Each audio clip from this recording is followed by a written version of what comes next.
sebagai penjual telur asin keliling. Sorry, kurang lebih 1 tahun dari 2013 sampai 2014. Dan sebelumnya bekerja sebagai berbagai macam pedagang, ya. Kalau sekarang mungkin kadang sering disebut pedagang kaki lima begitu. Apapun beliau kerjakan, dagangkan ya, jual apapun demi menyambung hidup.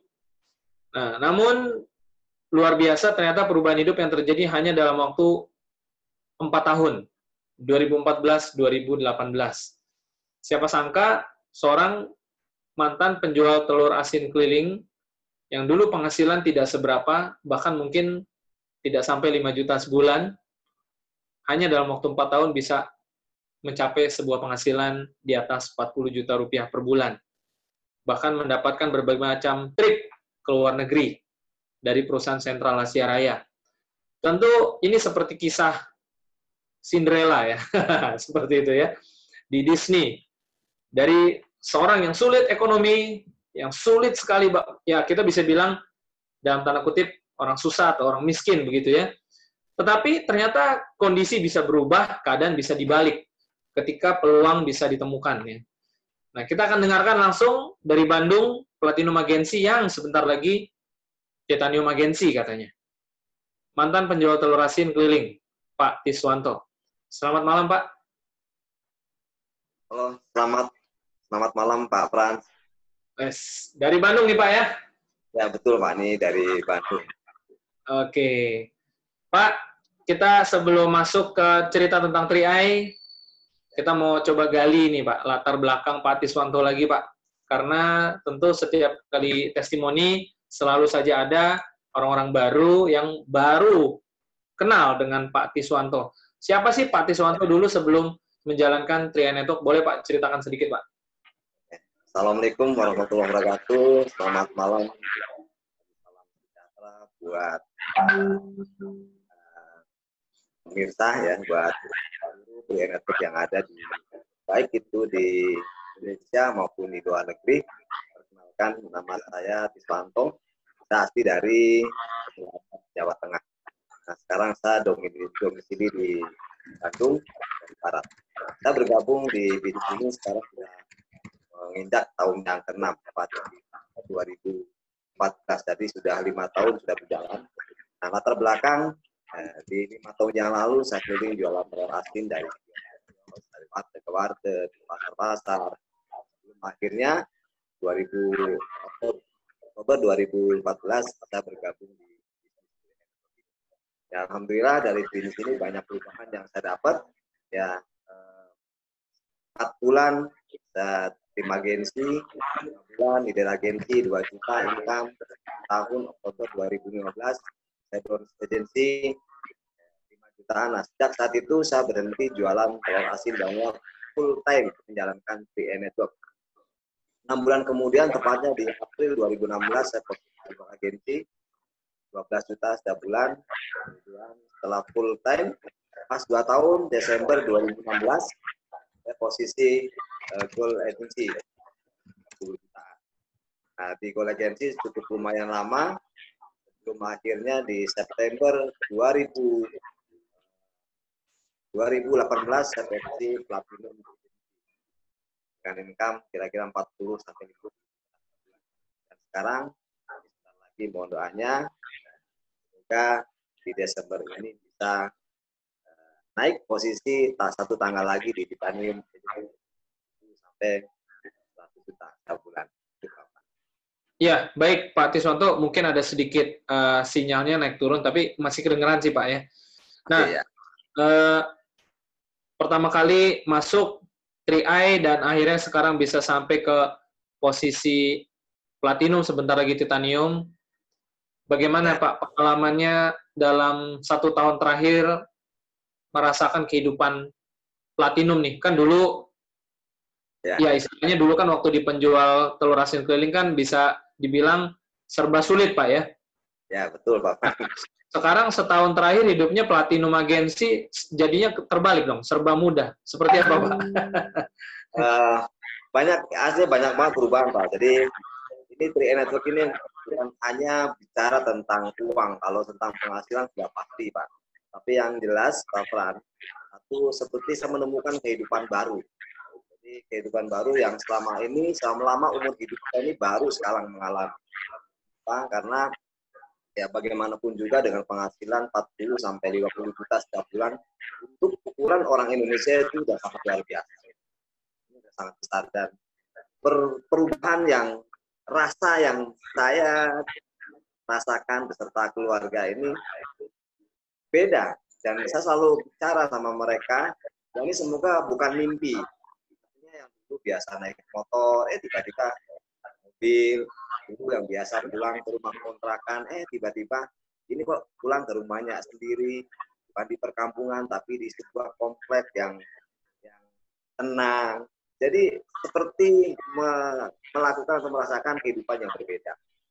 Saya suka bercanda dengan istri saya. Ini semoga saya sedang tidak lagi mimpi ya. Ini tiba-tiba nanti pas lagi naik mobil, bareng sama orang-orang yang sudah sukses, dibangunkan. Pak, bangun. Ini telurnya sudah siap untuk diedarkan. Semoga tidak seperti itu, Pak.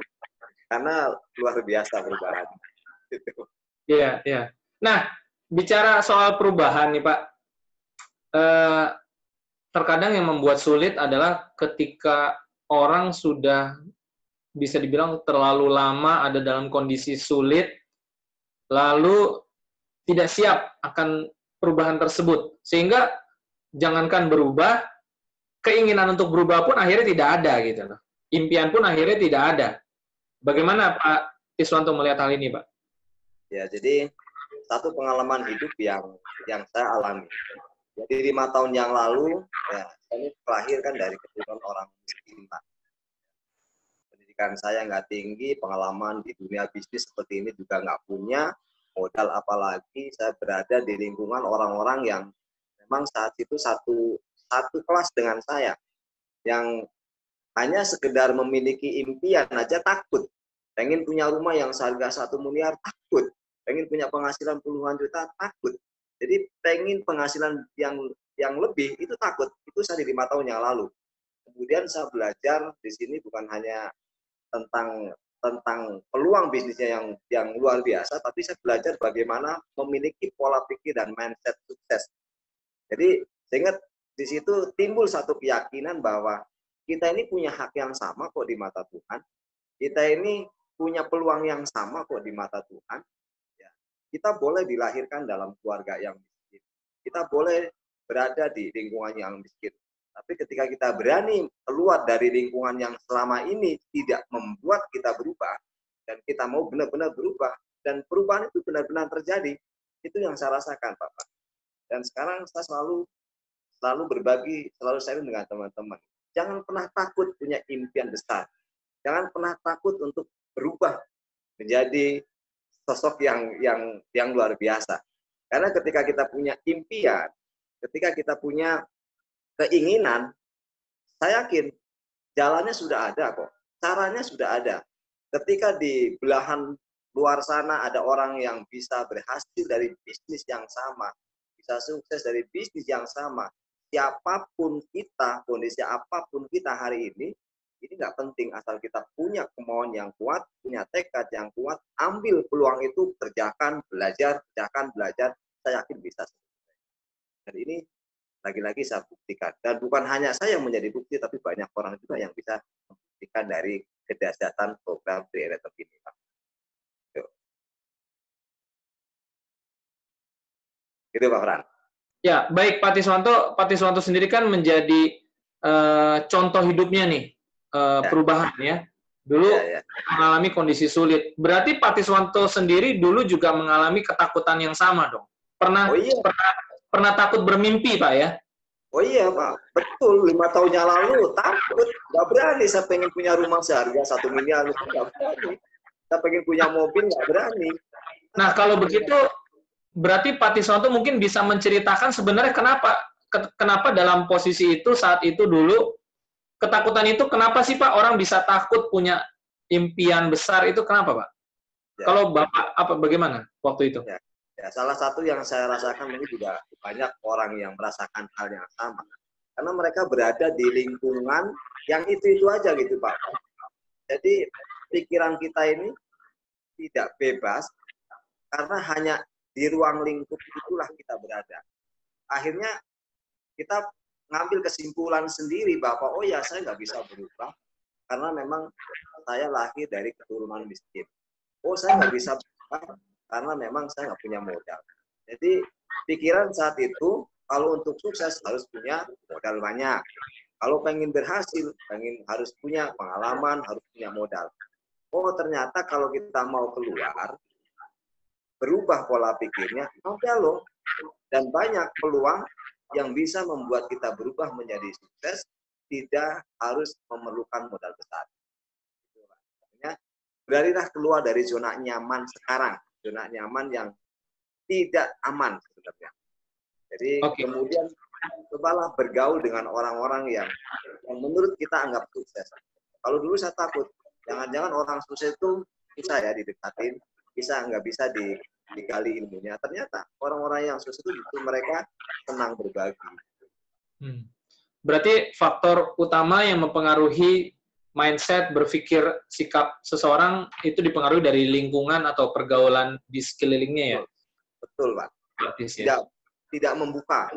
Ya bergaulnya dengan orang itu aja, bertemannya dengan orang itu aja, kadang dengan apa ya, dengan dalih ini solidaritas lah, seperti itu. Ya, saya sudah kasih waktu berpuluh-puluh tahun sampai saya usia 40 tahun Pak Pras. Saya bergaul dengan mereka, saya berteman dengan mereka. Kehidupan saya nggak berubah. Dan saya mencoba semua teman saya, hampir semua teman saya ini, ya saya tanam tanda kutip, ya nggak tahu saya meninggalkan atau mereka meninggalkan saya. Dan ternyata ketika saya tidak bergaul dengan mereka, bukannya memutus silaturahmi, tidak. Saya tidak bergaul dengan mereka, kehidupan saya malah justru jauh lebih baik. Tapi ketika saya terus dengan mereka selama bertahun-tahun nggak berubah. Oh, iya ya, ini menarik sekali ya. Berarti jika kita mau mengalami sebuah perubahan yang lebih baik, lebih positif, kita harus mencari atau pindah ke lingkungan yang mendukung agar kita bisa lakukan hal itu ya Pak ya? Betul Pak. Ya, itu yang saya alami seperti itu. Menarik sekali ya. Itu bukan berarti saya memutus silaturahmi pertemanan, enggak, sama sekali, tidak. Hanya merubah pergaulannya saja gitu ya? Pergaulan. Karena ya saya kan sering dengar, kata sukses, kita bergaul dengan orang yang jualan minyak wangi, bau wangi. Kita bergaul dengan orang yang suka ke pasar, bau pasar, kan begitu. Bergaul dengan yang tukang sampah, bau tukang sampah. Ini juga saya buktikan.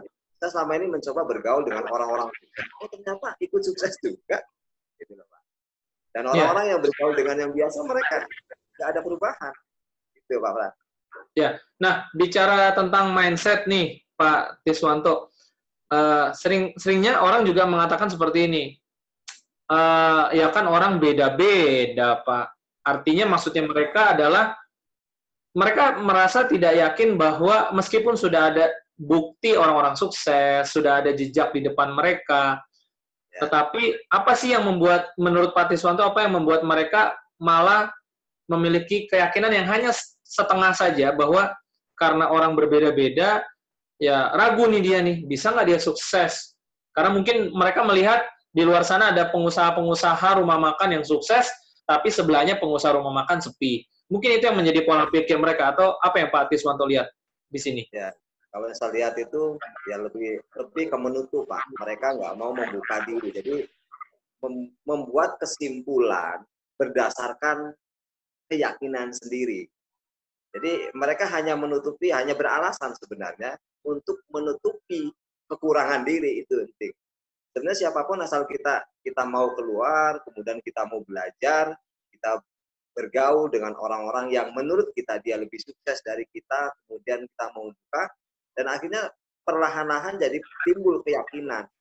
Keyakinannya apa? Oh ya, ini ternyata bisa belajar, kemudian melakukan, dan pelan-pelan keyakinan. Karena sebenarnya sukses dan gagal, miskin dan kaya itu hanya disekat oleh yang namanya keyakinan. Nah, keyakinan itu sendiri akan muncul ketika kita paham, kita ngerti. Nah, kebanyakan orang di luar sana tuh nggak mau tahu, Pak. Nggak mau belajar, sehingga dia nggak ngerti. Ketika dia nggak ngerti, muncul kesimpulan sendiri, oh ya, saya nggak bisa sukses. Tapi ketika kita belajar, ya, entah itu datang di acara, entah itu datang di pertemuan-pertemuan, kita belajar, kita jadi ngerti. Setelah kita ngerti, kita jadi paham. Ketika kita paham, kita jadi yakin. Ketika kita yakin, kita jadi melakukan. Ketika kita melakukan, yakin ada hasil. Dan nanti waktu yang akan membuktikan perubahan itu akan terjadi. Jadi lakukan aja, nggak usah ada menganalisa begini, itu akhirnya ada terlalu banyak analisa, kita nggak action, nggak melakukan, akhirnya nggak akan pernah terjadi perubahan. Baik, berarti sikap pertama yang harus diambil ketika kita mau berubah adalah berani berubah, gitu Pak ya? Ya, berani berubah. Jangan lihat kondisi kita saat ini. Ambil peluang ketika ada peluang, lakukan, jalankan, belajar, yakin pasti bisa. Ya. Baik. Nah, Pak Tiswanto, apa sih tips sukses ala Pak Tiswanto nih Pak bagi orang-orang yang pengen berubah hidupnya sekarang dalam kondisi ekonomi masih sulit?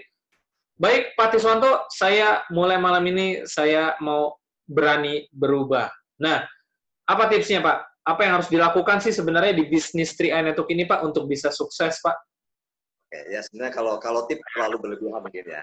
Tapi Pak Fran, yang jelas buat teman-teman yang sedang nonton Zoom Live dan Facebook Live, mungkin hari ini Anda semua berpikiran sama seperti saya di 5 tahun yang lalu. Ketika kita dilahirkan dari keluarga miskin, kita tidak punya modal, kita tidak punya pengalaman, kita tidak punya teman yang banyak, dengan semua hal yang membuat kita punya kesimpulan bahwa kita nggak berubah, keluarlah dari zona nyaman itu. Cobalah mulai membuka, cobalah dekat dengan orang-orang yang menurut kita ini sukses, kemudian cari tahu kenapa mereka bisa sukses. Setelah itu, kemudian lakukan apa yang mereka lakukan. Kerjakan apa yang mereka coba berbagi. Ketika kita melakukan, ya, nanti biarlah waktu yang akan menjadi bukti. Karena sukses, bicara sukses bukan bicara kaya, adalah bicara masalah mental dan karakter sukses. Ketika kita belajar, kemudian kita mulai keluar dari zona nyaman kita yang sekarang, dan sudah mulai memiliki mindset positif, mindset yang keyakinan yang berubah ke positif, saya yakin nanti perlahan-lahan Tuhan akan kirim orang-orang hebat kepada kita. Percaya, nggak usah berpikir kondisi kita saat ini. Layakan dulu diri kita, pantaskan dulu diri kita dengan kita belajar, dengan kita terus berusaha untuk melakukan, berpikir dan melakukan hal-hal yang positif, yakin nanti kita akan mendapatkan hal-hal yang positif. Tidak usah berpikir, wah kapan ya saya naik posisi. Tetapi ketika kita terus melakukan pemantasan, nanti Tuhan akan kirim orang-orang hebat yang ada di jaringan kita. Oke, luar biasa Pak Tiswanto. Ya semangat banget nih. Rasanya habis dengar motivasi dari Pak Tiswanto. Baik, tidak terasa Pak Tiswanto, durasi kita ternyata sudah habis. Tapi tentu masih banyak lagi waktu-waktu ke depan agar Pak Tiswanto dengar-dengar kan katanya mau naik posisi bentar lagi nih. Amin ya Pak Tiswanto ya. Ya, tentu kita semua doakan Pak Tiswanto bisa lebih cepat lagi naik posisi titanium agar bisa lebih menginspirasi lebih banyak orang lagi. Baik, sekali lagi sampai ketemu, sukses, go crown Pak Tiswanto. Go crown, selamat sukses buat Anda semua dimanapun Anda berada. Baik.